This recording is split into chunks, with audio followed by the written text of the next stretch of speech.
Bonjour.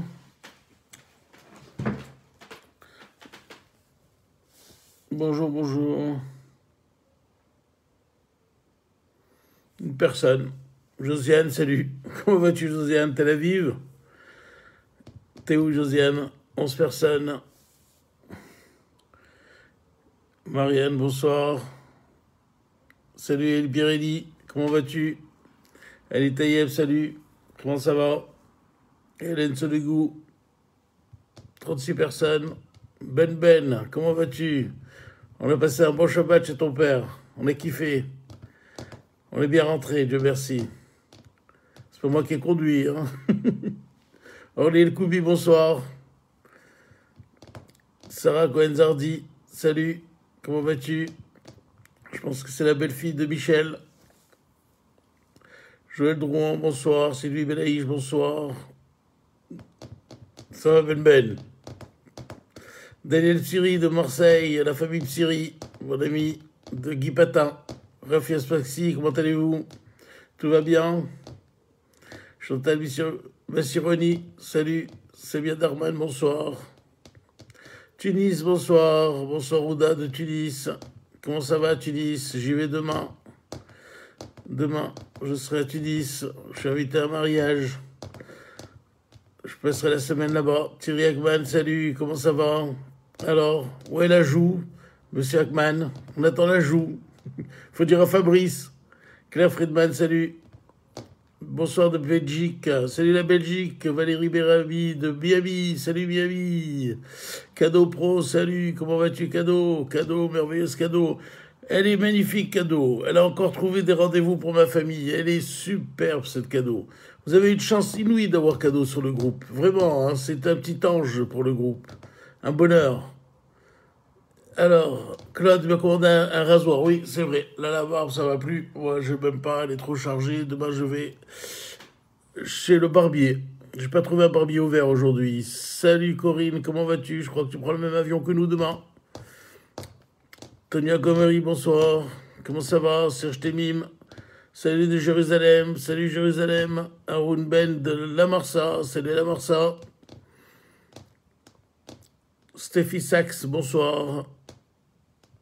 Quand tu viens nous voir, oui, il faut que je reçois. Il faut que je passe vous voir un jour, voir Fabrice et toi. À la Villette, prendre la viande. Thierry Eggman, on t'embrasse très fort. Merci beaucoup, moi aussi je vous embrasse très fort. Corinne Abzalak, salut. Cadeau Pro, c'est vrai ce que je dis sur toi, Cadeau. Tu es un ange.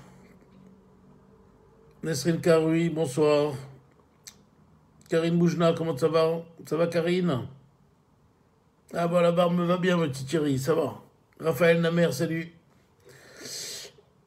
131 personnes, on va bientôt commencer.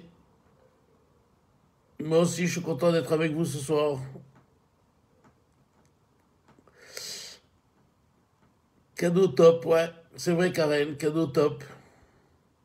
Bonjour, Radouane. Samia Darlem, bonsoir. Michel Wakil, salut les Wakil. Comment ça va? Meilleur Marcelo, salut. Bonsoir. Winnie Walter Dora, comment ça va? On s'est eu MP quelquefois. Salut Michel Halimi de Marseille. Michel Halimi, c'est magnifique. J'adore Michel. Michel, c'est vraiment un de mes meilleurs souvenirs de Marseille. Bien sûr, extraordinaire. Avec Paola Saban. Que de souvenirs. Corinne Saban. Ah ouais, c'est vrai. J'ai passé 5 ans à Marseille. Je fais tout mon internat à Marseille. Patrick Nafo, salut. À Elat, c'est notre ami, le copain de Pierre Zeytoun d'Elat. Bonsoir de Tunis, salut de Tunis. Michel Osé à Paris. Tu vas pas passer un coup de fil, Michel. Dommage, par demain pour la semaine. Monnaie de Bitan, salut. Michel Halimi. Yael Madar, ouais, cadeau adorable. Ali Tayeb, oui, chemise verte magnifique. J'ai ressorti la chemise de l'espoir. Parce qu'on avance vers l'espoir. Souhail Ayari, bonsoir. Michel Bimoun, salut. Kazakh vert, Tog jeune. Bravo, Michel. Kazakh vert, toi, exactement. Pierre Zeytoun de Elat, alors tu fais plus de randonnée, hein? Tu as mal à la jambe ou quoi? D'habitude, on a toujours tes photos de randonnée. Jean-Luc Haddad, comment vas-tu? Alors, tu es à Paris, toi. Alors, tu n'as pas voulu venir au mariage. Bon, Guy Torza, salut, comment vas-tu? Tel Aviv pour Guy. J'espère que tout se passe bien à Tel Aviv. J'essaie Alexandre, bonsoir. Jacqueline Zawi, comment allez-vous? Michel Osé à Deauville, bravo. Ben voilà, Deauville. Tu vas voir Muriel Felous là-bas. Elle est là-bas, elle, tout le temps. Betty Saban de Marseille, salut Betty. Salut. Michel Wakil, Tunis ou Djerba, je vais à Tunis, mariage à Tunis. Ah ouais, bonne fête des mamans, bravo, cadeau, elle a raison, c'est aujourd'hui la fête des mères, alors j'en profite pour vous souhaiter à toutes les mamans et à ma mère en premier une bonne fête, plein de bonnes choses, une longue vie pour toutes nos mamans, une très bonne santé, tout ce qu'on peut souhaiter de mieux pour nos mamans, la paix, la joie, la longue vie et le bonheur. Jean-Luc, tu vas te chauffer, il est temps, il te reste que demain pour rentrer. Allez, chauffe-toi, je te jure, c'est sympa. Moi, j'ai eu des nouvelles de là-bas, ça va, ça se passe très bien, hein. Très, très bien. Allez, 156 personnes, on va s'arrêter, on va commencer. Ah, Guy, tu es à Paris, d'accord, ok. André Besset, il nous regarde. Alors, c'est son anniversaire, André. André, c'est mon frère, c'est son anniversaire. Alors, on va lui dire un bon anniversaire, Dédé. Mon frère, que Dieu te donne la longue vie, tout plein de bonnes choses. Je suis très content que tu sois avec nous ce soir. Un très bon anniversaire à mon frère André. On va lui souhaiter plein de bonnes choses. Salut Alfred, le médecin généraliste à Marseille. Excellent médecin. Un très très bon ami. Il adore les chevaux de course. Il adore les courses, lui aussi. Tous les gays, je te laisse. Dès que vous voyez un gay, vous savez que c'est les courses. C'est comme ça. Ils adorent les courses. Leurs parents leur ont mis dans les veines quand ils sont. Au lieu de leur mettre un biberon au lait, ils leur ont mis des chevaux. Allez, salut Alfred. Ça me fait plaisir de t'entendre. Happy birthday, Dédé. Ouais. Allez, donc on va commencer. Voilà, donc tout le monde souhaite anniversaire à Dédé. C'est gentil, sympa. Bon anniversaire Dédé sur le ligne. Il est souvent là, mon frère, hein, très souvent là, il en rate peu, hein, donc on peut lui dire bon anniversaire. Et puis si quelqu'un, à partir de maintenant, celui qui est son anniversaire, on le mettra sur le groupe et puis on lui souhaitera un très bon anniversaire. Arline, comment vas-tu, Odika? Odika, tout va bien? Ah ouais, Arline, vivement qu'on se voit. Je sais que tu pars peut-être à Nice, moi j'y vais pas. Je vais pas au congrès de Nice. Je n'ai pas encore repris les congrès. J'évite encore les réunions où il y a trop de monde. J'essaye d'éviter pour l'instant. Voilà. Joël Drouin, bonsoir. Bonsoir. Alors, les avions au Maroc, alors je vais reparler du Maroc. Le Maroc, tout est fermé. Tout est fermé, il y a juste un cargo qui est arrivé récemment du Maroc, mais tout est fermé, ils ont eu raison de fermer, je vais vous montrer pourquoi tout à l'heure. Parce que ça a été le roi du Maroc, je l'ai toujours dit, c'est le meilleur, et bien encore, il continue à être le meilleur. Le fait d'avoir arrêté, de bloquer tout le pays, d'avoir fermé le pays complètement, ça a été très très judicieux. Et je vais vous expliquer pourquoi tout à l'heure, quand je vais vous parler des différents vaccins, notamment des vaccins chinois, avec les études sur les vaccins chinois, ils montrent qu'effectivement, ils ne sont pas très bien protégés. Donc la seule manière de se protéger, c'est de fermer le pays. Alors, où on en est de la campagne vaccinale? Alors, vous savez que la campagne vaccinale s'est bien développée et qu'on avance très bien. On est en train de rattraper pratiquement tous les pays européens. Et on n'est plus les bons derniers que tout le monde critiquait, et que la France critiquait. Vous savez, le français, il aime bien râler, on aime bien, on est les derniers, les plus mauvais, tout ça. Mais non, on avance bien, on avance bien. Et vous savez qu'à partir de demain, on va ouvrir la vaccination aux jeunes à partir de 19 ans. Alors, le seul problème que l'on a maintenant en France et qu'on en a eu partout, dans tous les pays d'ailleurs, c'est qu'on va arriver à un plafonnement de la vaccination. Pourquoi on va arriver à un plafonnement de la vaccination? Parce que vous avez les gens qui sont, d'une part, récalcitrants à la vaccination, vous savez, tous les complotistes et tout ça qui sont récalcitrants, et puis vous avez les gens qui malheureusement sont éloignés des systèmes de soins, qui sont un peu marginaux, un peu âgés, tout ça, qui ont des problèmes. Et donc, la vaccination va consister maintenant à accélérer sur ceux qui sont volontaires, c'est-à-dire ceux qui veulent aller se vacciner, notamment tous ces jeunes qui attendent depuis 2 3 mois de se faire vacciner. À partir de demain, ça s'adresse, je crois, il y a 20 millions de Français au début, 20 millions de personnes supplémentaires sont éligibles. Donc il y a 20 millions de Français qui ont entre 19 et je ne sais plus quel âge qu'il y avait.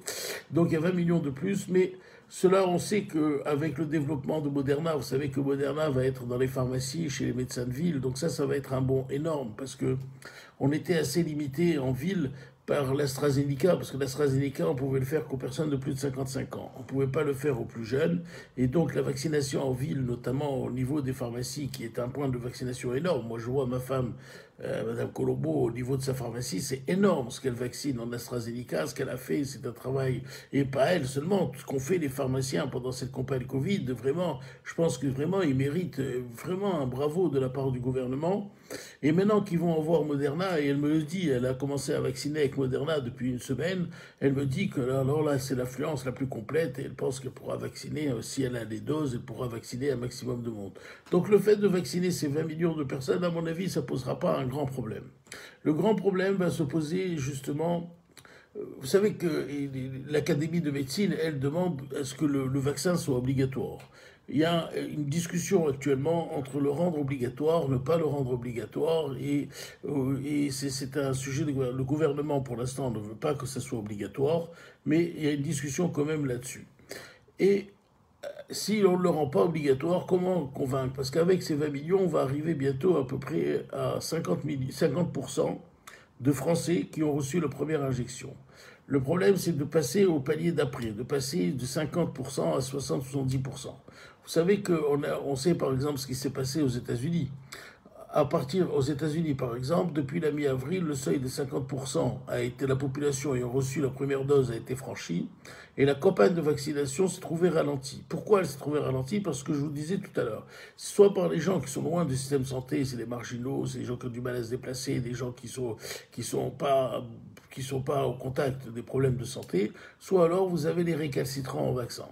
Et donc, la campagne de vaccination aux États-Unis, donc ça c'est sur des faits, après le record de 3,38 millions de doses administrées par jour, le nombre d'injections quotidiennes a chuté de 41% en un mois, d'après le New York Times. Même constat au Royaume-Uni, vous savez que le Royaume-Uni a beaucoup vacciné, et même en Israël aussi, on a eu une diminution drastique à partir d'un certain moment. Quand on a atteint un seuil de 50%, on a vu que c'était très difficile d'aller vacciner les autres et qu'il fallait vraiment aller les chercher pour les vacciner. Alors, que compte faire le gouvernement? Parce que ça, c'est très important. Vous savez que tant qu'on n'aura pas atteint une immunité collective, tant qu'on n'aura pas atteint 60-70% des personnes qui seront vaccinées, on ne pourra pas atteindre l'immunité collective. Et si on n'atteint pas l'immunité collective, on ne s'en sortira pas. Il faudra encore ramer avec une éventuelle quatrième vague. Et vous avez vu comme elle a été brutale, cette troisième vague, et comme elle a été terrible. Donc, que compte faire le gouvernement? Alors, quand même, il y a des chiffres qui m'ont rendu perplexe. Il y a un quart des plus de 80 ans n'a toujours pas reçu d'injection de vaccin. Vous imaginez, un quart des plus de 80 ans n'a pas reçu d'injection, alors qu'ils étaient parmi les premiers à pouvoir en bénéficier depuis le mois de février. Imaginez que ça veut dire un quart. C'est énorme, surtout que ce sont eux qui sont les premières victimes du Covid. Donc si ceux-là ne sont pas vaccinés, ça c'est déjà un très très grand problème. Le président du Conseil d'orientation de la stratégie vaccinale, dans un interview, ces personnes expliquent cela parce qu'ils sont peu mobiles, probablement pas enclines à se rendre dans les centres de vaccination. C'est vrai que c'est souvent les personnes âgées, bon, c'est vrai qu'elles se déplacent difficilement, elles ont peur d'aller chez le docteur, elles ont peur d'aller dans les centres de vaccination. Donc, en fait, la stratégie du gouvernement, c'est d'essayer de mettre en place un système où ils vont aller vers les patients, personnes âgées, un peu dans des villes, dans des villages un peu isolés, tout ça, pour essayer de les vacciner. Si tu ne vas pas à la Gardère ira à toi. Voilà, en gros. Donc, si eux ne vont pas au centre de vaccination, ils vont essayer de pousser les infirmières et tout à vacciner les gens chez eux. Le problème, c'est un problème de conservation de produits, parce que si vous avez une infirmière qui se balade et qui doit faire 10 doses dans un flacon, il y a 10 doses et que vous avez dans 10 endroits différents, d'ici qu'elle arrivera à la 10e dose, le produit pourrait être un peu détérioré. Donc, ça, c'est la première idée du gouvernement, c'est d'aller chez les personnes âgées qui sont un peu isolées et d'aller se faire vacciner. Les personnes qui sont en grande précarité, c'est les deuxièmes personnes chez qui on a du mal à vacciner. Pourquoi les personnes en grande précarité? Parce que quand vous êtes en grande précarité, votre problème, c'est pas le Covid, on s'en fout du Covid, le problème, c'est de survivre, le problème, c'est de payer ses factures, le problème, c'est les problèmes de tous les jours. Le Covid, il y a beaucoup de gens qui passent et que vous voyez, le Covid, ça leur passe au-dessus de la tête parce qu'eux, ils ont tellement de problèmes que le problème du Covid, eh ben, s'ils meurent, ils meurent, ils meurent pas, ils meurent pas, enfin, c'est vraiment pas le problème. Donc ça, c'est des gens qui sont souvent dans de grandes propriétés. Pour elles, les vaccinodromes ne servent pas à grand-chose. La majorité ne fera pas la démarche de se faire vacciner elle-même, tout simplement parce qu'elles sont loin de ces problématiques. C'est là où les acteurs locaux jouent un rôle, il faut donc miser sur la proximité. Donc c'est ce que je vous disais, c'est des personnes qu'il faut sensibiliser parce qu'eux-mêmes, ils sont au-dessus de ce problème. Le problème du Covid est un de leurs milliers de problèmes qu'ils ont tous les jours. C'est pour ça qu'ils ont, surtout en Seine-Saint-Denis, qui est le département le plus pauvre de l'île de France, ils ont mis des vaccinodromes de proximité de manière à ce que les gens n'aient pas trop loin à aller pour pouvoir se vacciner. Et enfin, vous avez les récalcitrants. Alors pour les récalcitrants, ça c'est un grand problème. C'est un grand problème, les récalcitrants, parce que quand vous pensez qu'on va vous injecter une puce et que vous allez être suivi par la 5G, et enfin des histoires comme ça, abracadabrantes, c'est difficile d'aller convaincre. Et les récalcitrants et les complotistes, ils sont très nombreux en France, il ne faut pas croire, et vraiment, ça pose un grand problème. Alors, selon un sondage, OpinionWay, vous connaissez OpinionWay, c'est fait des sondages pour Solano. 20% des Français de plus de 18 ans refusent de se faire vacciner. Vous vous rendez compte? 20% des Français de plus de 18 ans. Moi, c'est énorme, surtout chez les jeunes, ça m'a paru surprenant. Quand vous pensez que les jeunes, ils pensent qu'à une chose, pouvoir reprendre une vie normale, pouvoir ressortir, pouvoir s'enlacer, s'embrasser, tout ce que je vous avais dit au moment où on a parlé des différentes générations.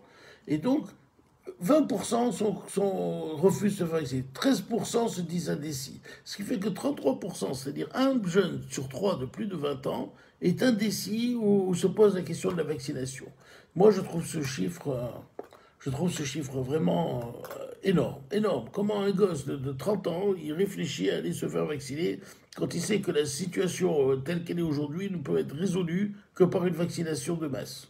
Je sais pas, enfin, je sais pas ce que font les jeunes, à quoi ils pensent, ce qu'ils lisent, je comprends pas.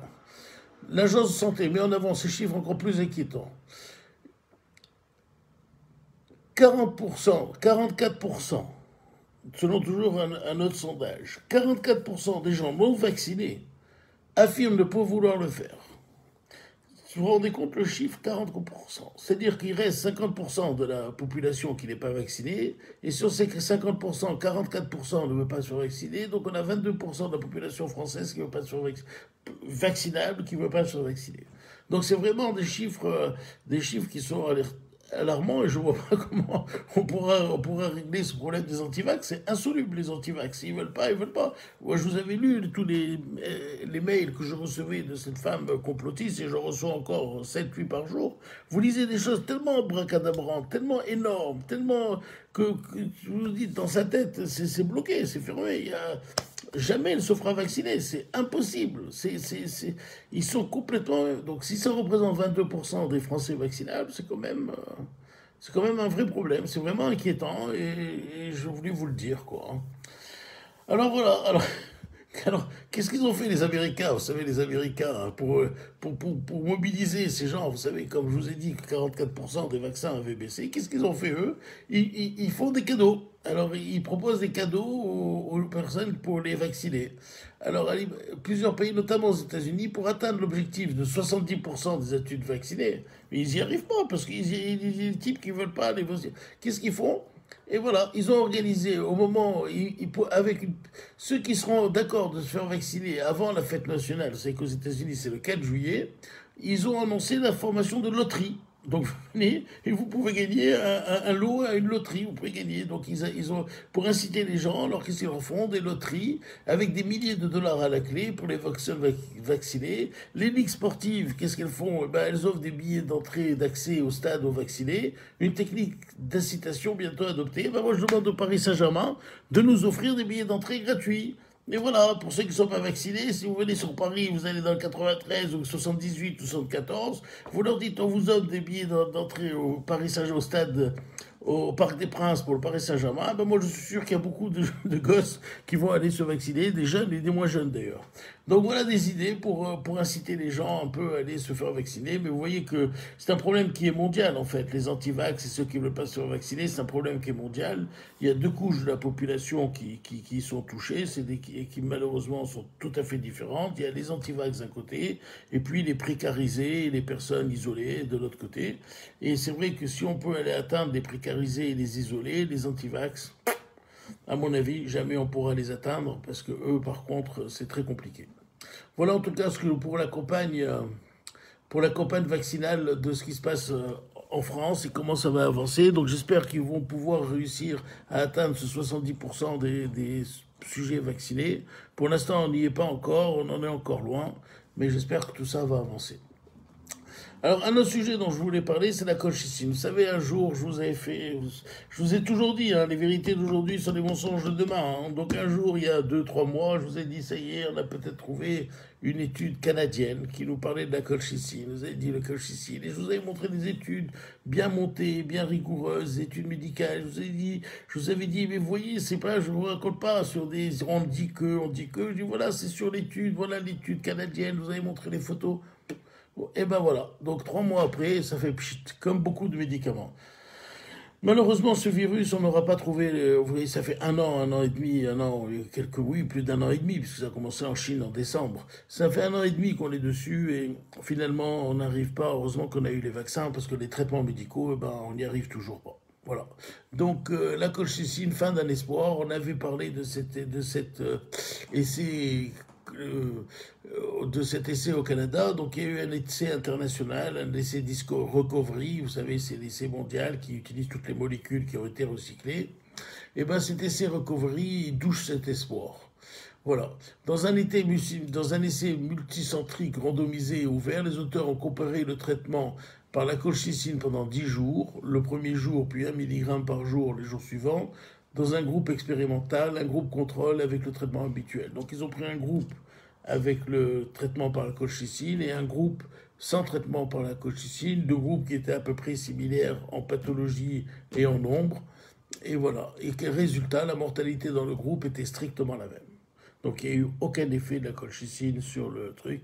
Moi je vois encore des gens qui m'appellent de Tunisie ou même de France qui me disent un avis sur le traitement et ils me disent est-ce que je dois prendre la colchicine? Ça fait déjà 1 mois et demi ou 2 mois que je leur dis que c'est fini, tout ça, la colchicine, ça avait montré son inefficacité. Mais une fois de plus, voilà une autre étude qui montre que ça n'a pas marché. Alors je m'excuse de vous avoir parlé de cette colchicine parce que c'est vrai que ça avait été un espoir. On en a parlé beaucoup à un moment et puis comme beaucoup d'autres traitements il a fait pchit. Les autres critères de jugement, alors ils ont aussi étudié la durée d'hospitalisation, le nombre de patients quittant l'hôpital guéri, le nombre de patients sous ventilation en réanimation. Et bien là aussi, les chiffres étaient strictement les mêmes. Il n'y a pas de différence entre ceux qui vont là en réanimation, entre ceux qui sortent de l'hôpital guéri, entre ceux qui sortent, qui ont nécessité une intubation. Donc vous voyez, toute cette étude a été aussi bien faite. Donc vous voyez que les études bien faites, et tout à l'heure je vais vous parler d'une étude bien faite sur le vaccin chinois.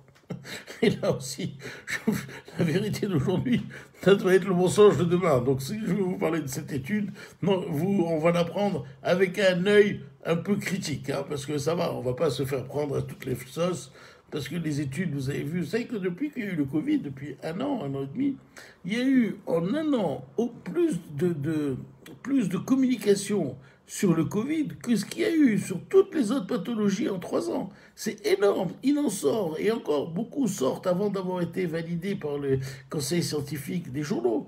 Il sort une étude toutes les secondes sur le Covid. C'est pour ça que vous avez tout le mieux et le moins bien. C'est de la folie ce qui sort. C'est celui qui veut lire ce qui sort sur le Covid, il n'a pas suffisamment de sa vie pour lire tout ce qui est sorti. Je crois qu'il y a plus de 20 000 articles, 25 000 articles. De tous les côtés, ça sort. Donc voilà. Ah, autre chose, je voulais parler, c'est les chiens.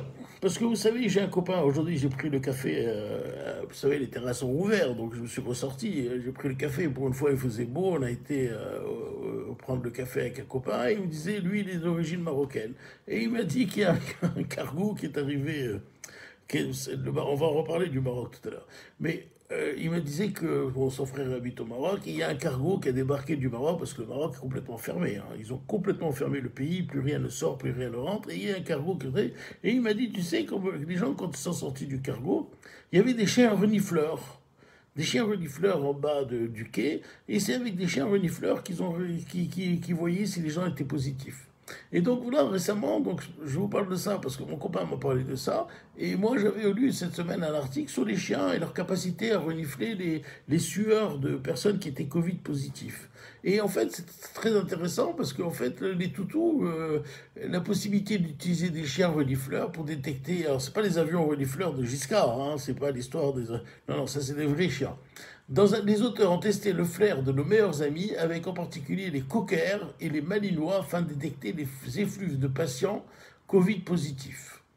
Avec un entraînement de 15 jours, les chiens étaient capables de détecter les Covid positifs à partir d'un échantillon de sueur axillaire. Il y a eu un essai de 1360 essais à partir de 150 patients malades et 150 patients idem. Donc il n'était pas malade. La sensibilité est comprise, et c'est énorme, écoutez, hein, 71 à 79% pour 3 chiens.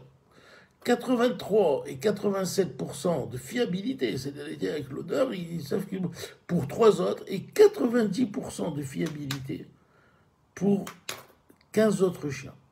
C'est énorme, c'est-à-dire qu'un chien, c'est mieux qu'un labo, parce que des fois, ils disent que le PCR... Moi, je vais vous dire, j'ai fait un PCR, comme je dois aller, je pars reprendre l'avion demain, j'ai fait un PCR samedi. Moi, je peux vous dire que pendant qu'elle me le faisait, je savais qu'il était négatif. Elle a rentré tout petit peu au début du nez, elle n'est pas rentrée jusqu'au cavum, elle a fait un petit tour à l'entrée, mais c'était impossible qu'il soit négatif, qu'il soit positif, c'était impossible. Alors, à ce moment-là, moi, je préfère prendre des chiens renifleurs que des infirmières qui m'ont fait le test hier. C'était, quand le test, hier soir, j'ai eu le résultat, mais ça ne m'a pas surpris. Un test PCR, je vous en avais fait un jour une démonstration, il faut aller au fond du nez. Si vous n'allez pas au fond du nez, ça ne sert à rien. Vous allez comme ça, il faut aller au fond du nez, il ne faut pas aller en haut, il faut aller en parallèle. Et elle, quand elle vous le fait, vous savez très bien si vous avez le positif ou le négatif. Si elle vous fait au début du nez comme ça, ben vous savez que ça va être négatif. Il n'y a pas d'histoire. Donc ça, il n'y a pas de problème. Donc à partir de maintenant, je crois que je vais demander au labo d'aller amener un chat renifleur avec 90% de fiabilité. Je trouve que c'est un taux qui est très très intéressant et qui est très bon parce que c'est vraiment... incroyable. Alors, il y a un nouveau problème, c'est le syndrome des vaccinés. Bon. Le syndrome des vaccinés, on en a parlé récemment cette semaine dans la télé et tout ça, mais vous savez, je pensais que c'était un problème. Là, ce qui est intéressant dans cette histoire de Covid, c'est que les problèmes ne sont pas français, les problèmes sont mondiaux. Quand vous avez un problème qui se pose en France, vous avez le même problème qui se pose partout. Vous avez vu les gens qui ne veulent pas se faire vacciner aux États-Unis, en Israël, en Angleterre, c'est la même chose, mais c'est la même chose en Italie, en Espagne, en Tunisie, partout. Et là, maintenant, les syndromes des vaccinés, c'est la même chose. Je croyais que c'était... Vous savez, depuis que le vaccin a commencé, on a vu beaucoup de gens qui font le vaccin 3 jours après, une semaine après, 10 jours après, ils sont positifs. On se disait, mais quoi? Et alors, les complotistes, ils ont dit, ouais, c'est le vaccin qui vous a donné le virus. Les, je sais pas quoi, ils disaient, c'est la cause du vaccin. Oh, même moi, je me suis fini par me poser la question, parce qu'on a vu beaucoup ça. Même en Israël, au début de la vaccination, les types avaient vacciné. Première dose, 10 jours après, 15 jours après, ils avaient le Covid. C'était de la folie. Et en plus, ils n'avaient pas de protection. Et donc, il y avait des formes graves. On a vu des gens mourir après la première injection de vaccin. Alors, maintenant, tout ça a été identifié. Ça s'appelle le syndrome des vaccinés. C'est quoi ce syndrome des vaccinés? C'est des types ils sont de plus en plus nombreux.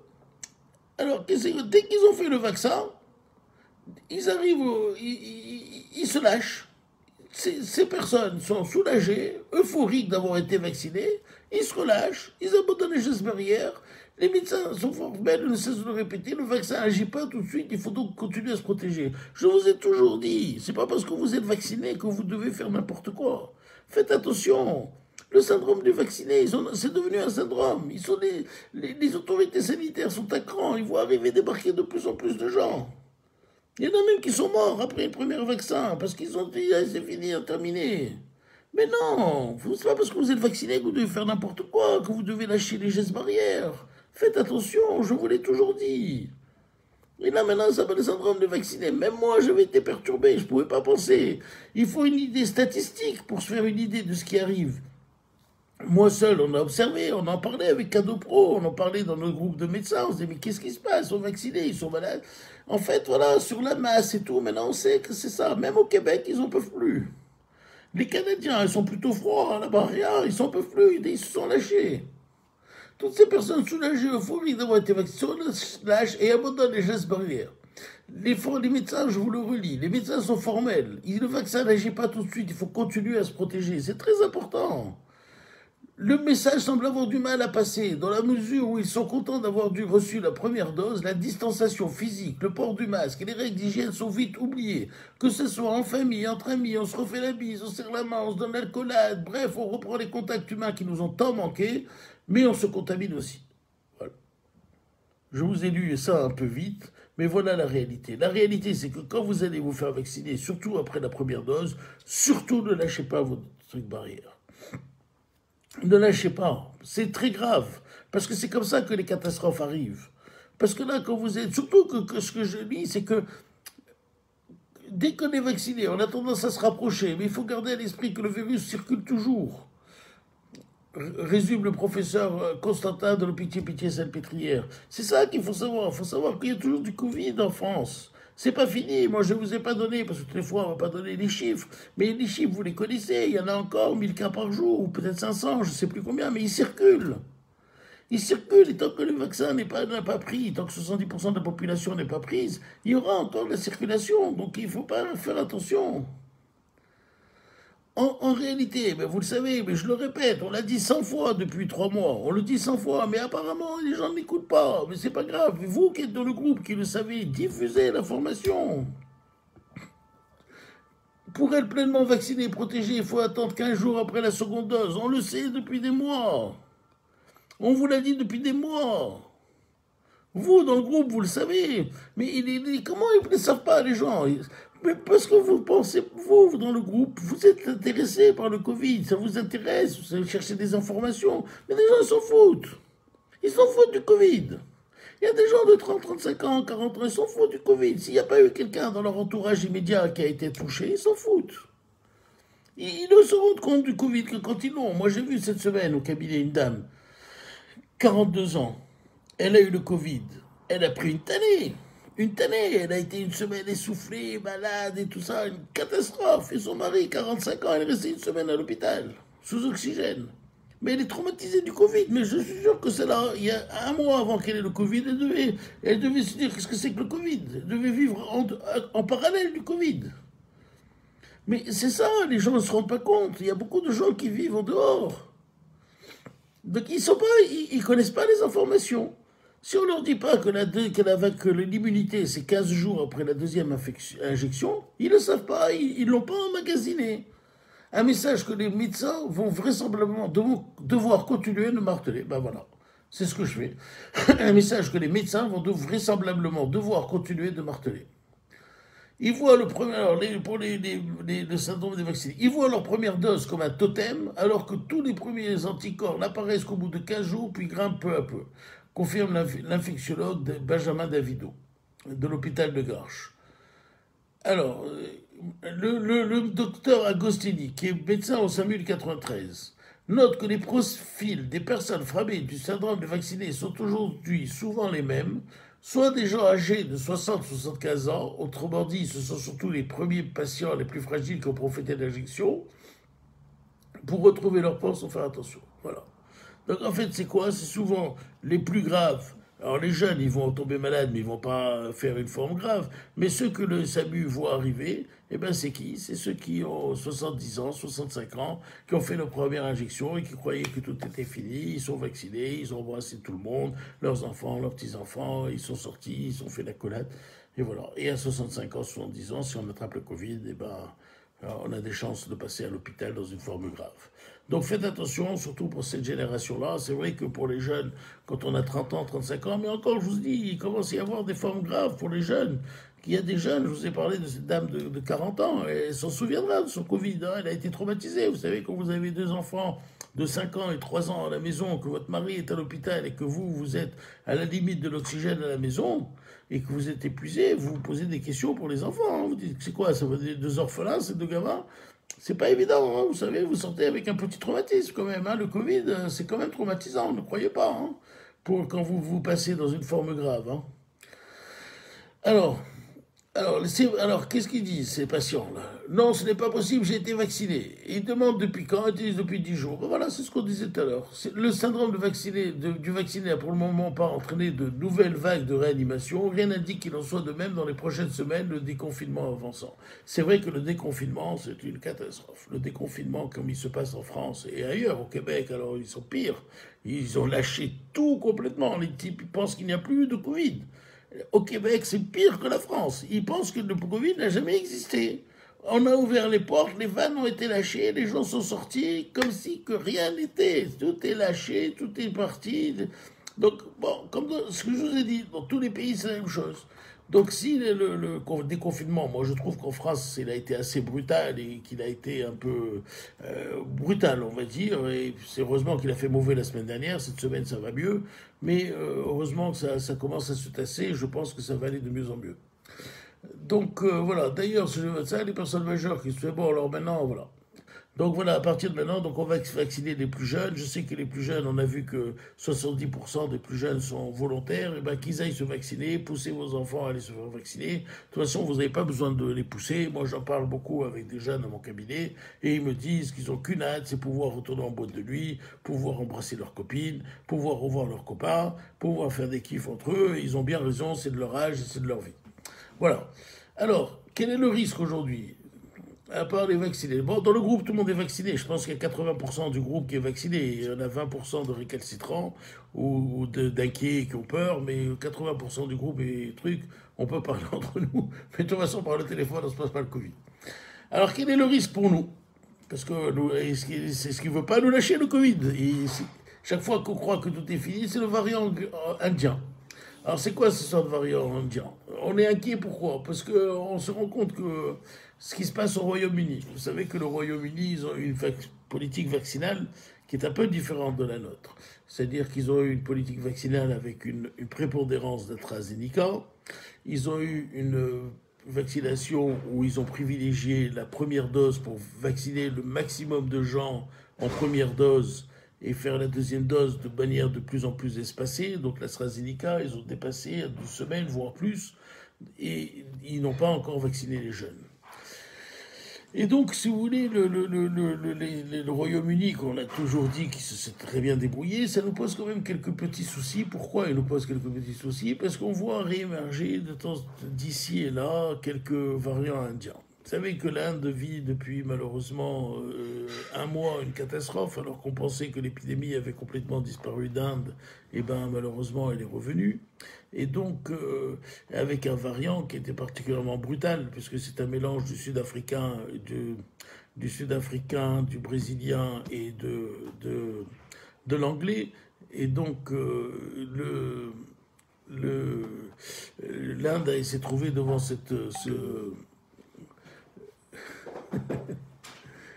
Alors, donc, non, c'est une copine qui m'envoie un SMS. Alors, donc, oui, l'Inde donc a été soumise depuis un mois à une très difficile reprise épidémique. Vous savez qu'ils ont dépassé la barre de 300 000 morts. Ça fait avec les États-Unis et le Brésil, un des trois pays les plus meurtris par ce coronavirus. Et encore, on pense qu'en Inde, on a sous-estimé, je pense, et je pense vraiment qu'ils ont sous-estimé le nombre de morts. Donc voilà, donc ce virus indien, et c'est un peu comme on connaît le lien très très étroit entre l'Angleterre et le lien très étroit entre l'Angleterre et l'Inde. La crainte, c'était de voir ce qu'il en était de ce variant indien. en Angleterre.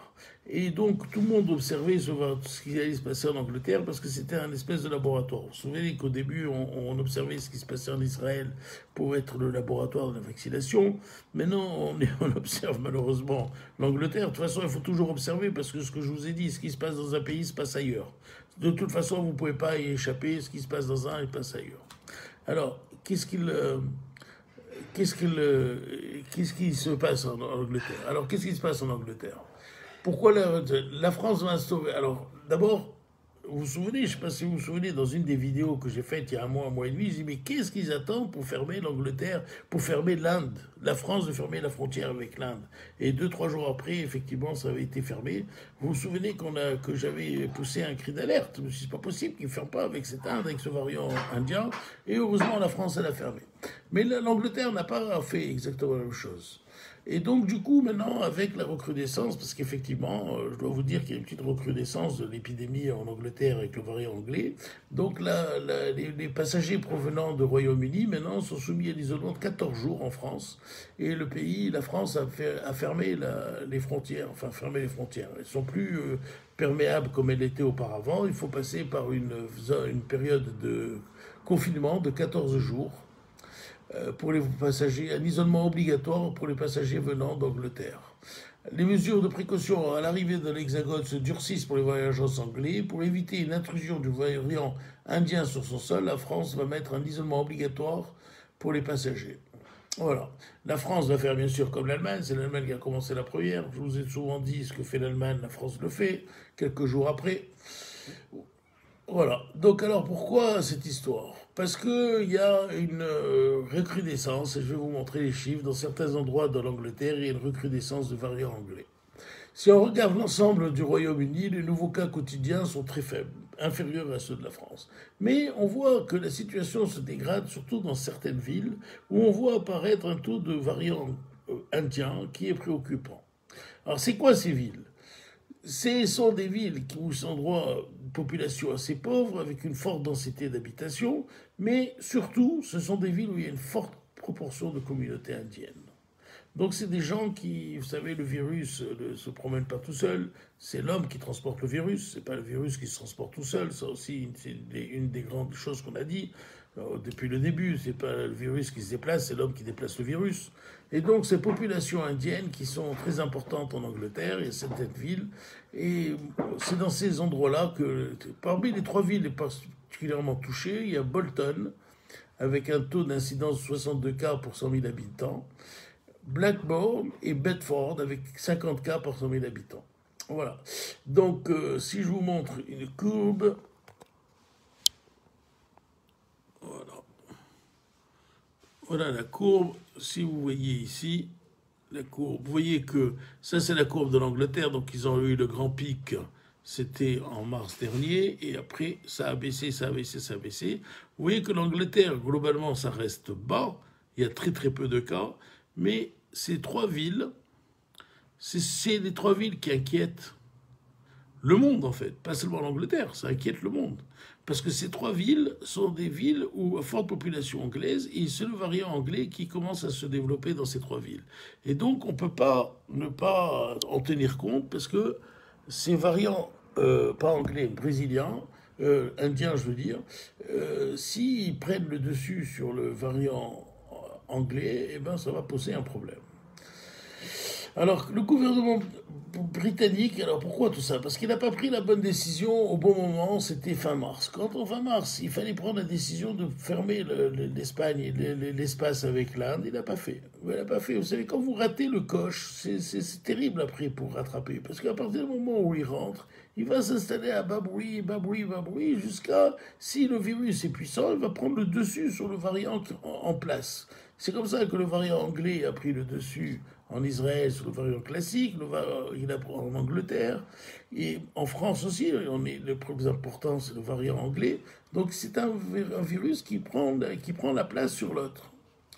Alors, Le gouvernement là-bas, depuis le 19 avril, le pays est interdit. Seulement le 19 avril, il fallait prendre. Ils ont perdu un mois. Ils ont interdit l'entrée des voyageurs en provenance d'Inde, sauf pour les résidents britanniques, mais avec une quarantaine obligatoire. En fait, ils ont perdu un mois et c'est ce mois et il leur a été truc. Alors maintenant, il faut voir qu'est-ce qui va devenir ce variant. Le deuxième facteur qui joue en faveur de la propagation du variant est la stratégie de vaccination. Alors là aussi, c'est ce qu'on a vu tout à l'heure. Comme les gens, ils ont favorisé une seule injection, et on a vu qu'avec une seule injection, on n'a pas une immunité qui est bonne comme avec deux injections. Comme eux, ils ont privilégié les premières injections, et donc les gens, beaucoup de gens n'ont pas une immunité suffisante pour vaincre le variant anglais. Et donc, cette stratégie vaccinale dont je vous parlais au début, qui est de faire une seule injection et d'espacer les injections pour vacciner le plus grand nombre, c'est retourné contre eux. De même qu'ils n'ont pas vacciné les jeunes. Parce que les jeunes n'ont pas eu le temps de vacciner les jeunes. Donc eux aussi, c'est un problème, parce qu'eux aussi sont ceux qui vont diffuser le virus.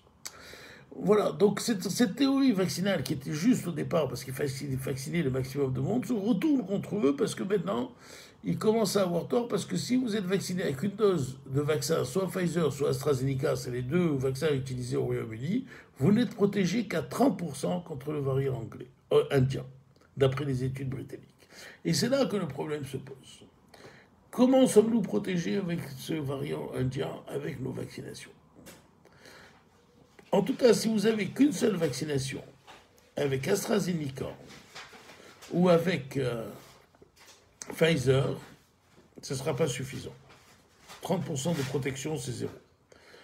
Maintenant, le problème se pose, on va en reparler tout à l'heure, mais je n'ai pas la réponse. Si vous avez eu le Covid et que vous avez eu une seule injection, vous savez comme il est recommandé, de Pfizer et d'AstraZeneca, est-ce que vous avez, combien de protection vous avez? Et j'ai un copain qui m'a envoyé ce matin un mail en me disant j'ai 19 000 anticorps. Alors, il a eu le Covid une fois, voire deux fois, plus le vaccin AstraZeneca que je lui avais fait. Et il me dit, est-ce que j'ai besoin de faire ma deuxième dose? Alors, d'abord, il faut savoir que dans votre taux d'anticorps, 19 000, vous ne savez pas combien d'anticorps neutralisants vous avez. Parce que les vrais anticorps, ceux qui marchent, ceux qui sont efficaces, c'est les anticorps neutralisants. Les anticorps, comme ça, quand vous avez 19 000, c'est une idée à peu près générale de votre taux d'immunité. Mais vous ne le savez pas précisément. Les vrais anticorps efficaces, c'est les anticorps neutralisants. Mais ces anticorps neutralisants, comme l'immunité cellulaire, ne se fait qu'en laboratoire de recherche. Donc vous ne savez pas réellement ça représente quoi, 19 000. Vous avez des anticorps, mais est-ce que vous avez les bons anticorps? Personne ne le sait, puisque ça se fait qu'en laboratoire de recherche. Par contre, vous savez qu'aussi, indépendamment des anticorps, vous avez l'immunité cellulaire, les cellules killers. Ça aussi, on ne peut pas les chercher, mais ça aide à votre immunité. Ce n'est pas seulement le taux d'anticorps. C'est pour ça qu'on a vu des gens avec zéro anticorps qui avaient une immunité de feu, qui se sont défendus, qui n'ont rien eu. Donc il ne faut pas croire qu'il faut voir que les anticorps. C'est difficile à répondre à la question de mon copain, comment je suis. La question que je me suis posée, c'est quand il m'a posé ces questions, c'était le vaccin, le variant indien, en fait. C'est ça le vrai problème. Parce qu'il a fait un Covid, il a fait une immunité. Mais vous allez voir, quand vous faites une immunité avec le Covid, il ne vous protège pas de l'Indien. Il a fait une injection d'AstraZeneca. 30%, si vous faites qu'une injection d'AstraZeneca, c'est 30% de protection contre l'Indien.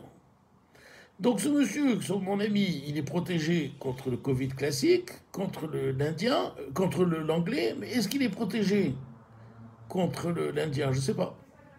C'est ça la question qu'il faudra qu'on se pose. Voilà donc le point. Alors, c'est le point qu'on se pose maintenant en France. Bon, donc je vous ai parlé de l'Angleterre, le risque est très. Bon, voilà l'Angleterre. Donc l'Angleterre, ça va. S'il nous fait sortir l'Angleterre après le variant anglais, le variant indien, vraiment, ils vont nous entendre cela. Hein. Après les Chinois qui nous ont fait bêter avec leur virus, le corona, si c'est les Anglais qui nous font des variants, vraiment, ça va pas aller, nos amis anglais. Hein. Nous, on vous aime bien, pas nous ramener des problèmes. Hein. On en a suffisamment déjà comme ça. Alors, le problème de la France maintenant, c'est cette histoire d'immunité avec ce variant. C'est un vrai problème, hein, je n'ai pas la réponse aujourd'hui. Je vous dis, c'est un vrai problème. Parce que les Français, ils ont étudié quand même l'immunité pour voir un peu ce qui se passait avec cette histoire de... Fabienne Bernheim, bonsoir, de Genève. Salut Genève. Alors, ils ont étudié... Alors, qu'est-ce qu'ils disent? Alors, les chercheurs du Centre français de l'Institut Pasteur ont publié une première mouture de nos travaux menés en laboratoire qui doit faire l'objet de relecture par les pairs. Les résultats suggèrent, eux, une très bonne efficacité du vaccin ARN, donc Pfizer, sur le variant identifié en Inde, malgré une réponse aux anticorps moins puissante. C'est-à-dire que la réponse au variant indien est moins bonne que la réponse aux variants sud-africains ou anglais. Ces résultats doivent être encore confirmés, mais ils sont plutôt encourageants. Le vaccin Pfizer produit des anticorps qui sont capables de neutraliser, donc les fameux neutralisants de laboratoire, le variant coronavirus identifié en Inde, avec cependant une efficacité légèrement diminuée. En laboratoire, selon un article en preprint, c'est-à-dire qu'il n'est pas encore publié, il n'a pas eu encore l'aval des scientifiques du journal, ce travail présente les résultats in vitro et in vivo. Chez les personnes vaccinées avec 2 doses de Pfizer, les anticorps présents dans leur sérum sont efficaces sur le variant identifié au Royaume-Uni, mais légèrement moins efficaces sur le variant identifié en Inde. Voilà. Donc vous voyez que la vaccination, que le fait d'avoir été vacciné avec 2 doses de Pfizer, vous avez une immunité qui est moindre sur l'indien que sur le truc, que sur l'anglais. Alors, une efficacité légèrement diminuée d'après les tests en laboratoire, le vaccin Pfizer est néanmoins probablement protecteur, rassure Olivier. Probablement, ça ne veut pas dire. La question se pose pour ceux qui ont eu le Covid et une dose de vaccin Pfizer. C'est eux le problème. Et la même chose va se poser pour AstraZeneca. Parce qu'en fait, quand vous avez fait 2 doses de Pfizer, moi je pense que vous êtes protégé, les études montrent que vous êtes protégé à 70, 15%, 80%, c'est bon. Mais quand vous avez fait qu'une dose, parce que vous avez eu le Covid, notamment au mois de mars, et même si vous avez 15 000 anticorps comme mon copain, qu'est-ce qu'il en est de l'Indien? Surtout que mon copain est un type qui voyage énormément. Il va à Dubaï, il va en Israël, il va à Tunis, il va partout dans le monde, que Dieu le bénisse. C'est un voyageur, c'est pas un homme d'affaires qui voyage, qui bouge à droite, à gauche.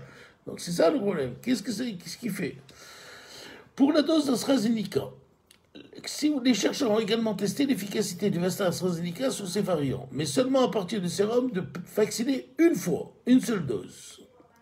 Ceux qui n'ont pas eu le temps de se faire vacciner 2 fois. Les résultats de l'étude réalisée avec des hôpitaux universitaires français, alors, le résultat montre un vaccin efficace contre le variant anglais et il fonctionne très peu contre les variants indiens et sud-africains. Une seule dose de vaccin, donc, est peu ou pas du tout efficace contre le variant apparu en Inde, selon le chercheur. Et ça me pose problème parce que vous savez, il y a beaucoup de gens qui ont eu le Covid, puis une dose.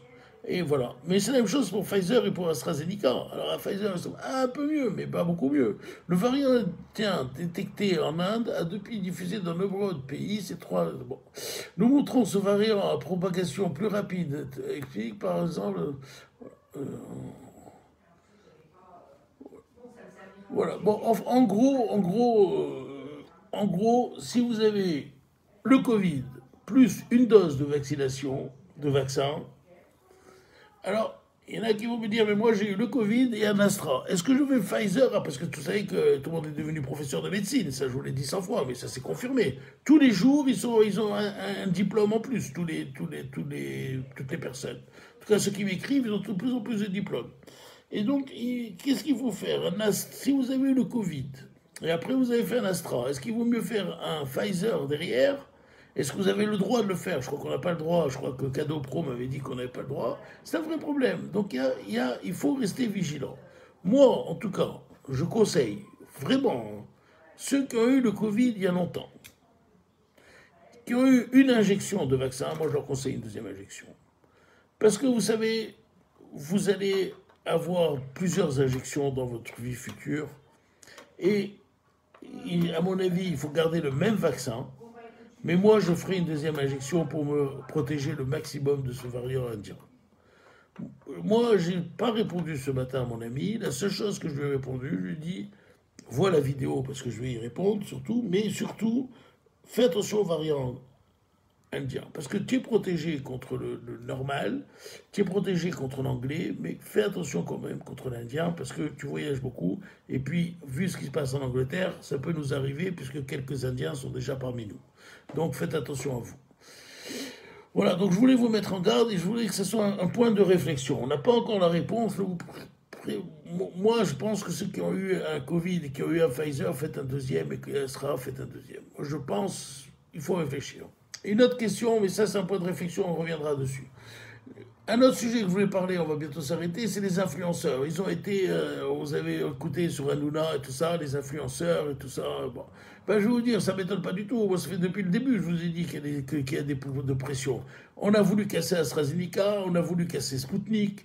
Et je pense qu'il y a eu des pôles de pression, des lobbies israéliens qui ont poussé Pfizer. Je pense qu'il y a eu des lobbies américains qui ont poussé Moderna et Pfizer. Je pense qu'il y a des gens qui ont été manipulés pour faire descendre AstraZeneca, qui est un excellent vaccin. On l'a rendu une horreur. Le Sputnik, on l'a rendu une horreur. La médecine, c'est devenu politique et financier. C'est tout. Ne vous cassez pas la tête. Ils ont voulu, Poutine n'est pas aimé, on a cassé son Sputnik. Son Sputnik était un très bon vaccin. On n'a même pas pu savoir ce que ça donne. Il n'y a même pas d'études. Ils l'ont mis sous l'eau. C'est une histoire de fou. Et c'est comme les Chinois, on ne peut pas savoir. Donc c'est comme ça. L'AstraZeneca, qui est un très bon vaccin. Donc ce n'est pas les influenceurs, d'abord. J'ai vu, c'est les influenceurs, ce n'est pas eux qui vont faire la révolution en parlant du Covid. Si les gens sont là... Écoutez ce que va dire un influenceur sur le Covid, sur le vaccin, alors là, on est au bout du monde. Après, il y a une autre chose que je voulais dire, parce qu'il y a nous là, il dit, il faut les vaccins gratuits pour tout le monde. Mais comment gratuits pour tout le monde? Il déconne ou quoi? Et la recherche, depuis qu'il y a eu comment on dit, les copies, les génériques, il n'y a plus une découverte en médecine.